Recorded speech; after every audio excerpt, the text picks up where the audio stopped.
தனு, என்னங்க என்னங்க நீங்க ஏன் இப்படி பண்ணிட்டு இருக்கீங்க? என்னங்க விளையாடிட்டு இருக்கீங்க?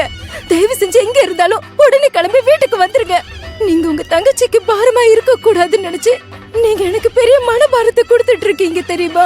வீட்ல எல்லாரும் உங்களை எங்க எங்கன்னு கேட்டுக்கிட்டு இருக்காங்க. அவங்க எல்லாருக்கும் என்ன பதில் சொல்றதுன்னு தெரியாம நான் எல்லார் மேலயும் கோவப்படுற மாதிரி நடிச்சு கையில் மனசையும் குடும்பத்துல இருக்கிற எல்லாரோட மனசையும் கஷ்டப்படுத்துற மாதிரி ஆயிடுச்சு. எனக்கு எதுக்குங்க இந்த மாதிரி மோசமான ஒரு தண்டனை கொடுக்கறீங்க? நீங்க இல்லாத சூழ்நிலைய கோவத்தை வச்சு எல்லாரையும் சமாளிச்சுக்கிட்டு இருக்க. இங்க நான் உங்க கால்ல விழுந்து கெஞ்சி கேக்குறேங்க, தயவு செஞ்சு வந்துருங்க. ஆனா அப்பா அப்பான்னு தினம் கேட்டு அழுதுகிட்டு இருக்காங்க. ஏற்கனவே அவளுக்கு உடம்பு வேற சரியில்லை. உங்களை நினைச்சு நினைச்சு அவளுக்கு திரும்பவும் ஏதாவது ஆயிடுமோன்னு எனக்கு ரொம்ப பயமா இருக்குங்க. ஏங்க உங்களுக்கு இவ்வளவு வைராகியம்? உண்மையிலே நீங்க வேலைக்கு தான் போயிருக்கீங்களா? உங்களை சுத்தி என்னதான் நடக்குது? பதில் சொல்லுங்க. ஏங்க எதுவும் பேசாம இருக்கீங்க? ஏங்க உங்ககிட்ட தானே பேசிட்டு இருக்க, வாய் திறந்து பேசுங்க. நீங்க லைன்ல இருக்கீங்களா இல்லையா? ஏங்க கேக்குதா? ஏங்க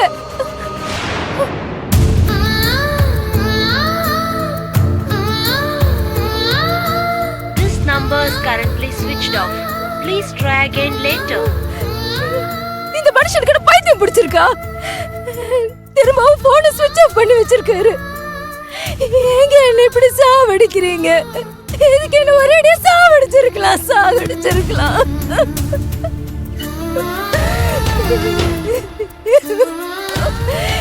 என்ன பண்ணுவேன்?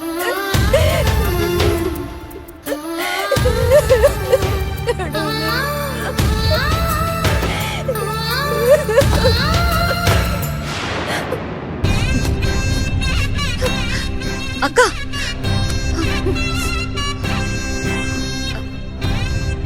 அக்கா என்னம்மா? இல்லக்கா, நீங்க ஏதோ அழுகிற மாதிரி சத்தம் கேட்டுச்சு. ஒன்னும் பிரச்சனை இல்லையே, நீங்க ஓகே தானே? அதெல்லாம் ஒண்ணு இல்லம்மா, நான் கொஞ்சம் வேலையா இருந்துட்டேன். அதான். உனக்கு உள்ள ஏதாவது வேலை இருக்குமே, நீ போய் பாரு.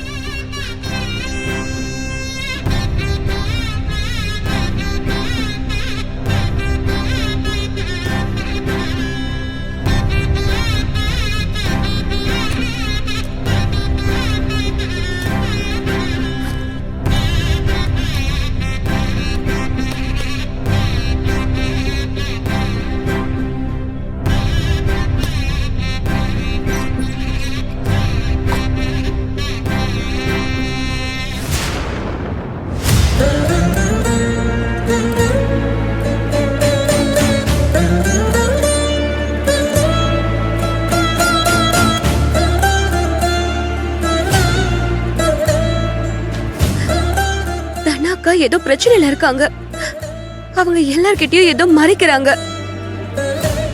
அக்காவோட பிரச்சனைய கையில நீ கேட்க கூடாதுன்னு சொல்லிருக்காங்க. அவங்களுக்கெல்லாம் இன்னும் சரியா புரியல. இதுல ஏதோ விபரீதம் இருக்குன்னு எனக்கு தோணுது. தனாக்கோட பிரச்சனை என்னன்னு நானே முழுசா கவனிச்சு வீட்ல இருக்கவங்க கிட்ட சொல்லணும்.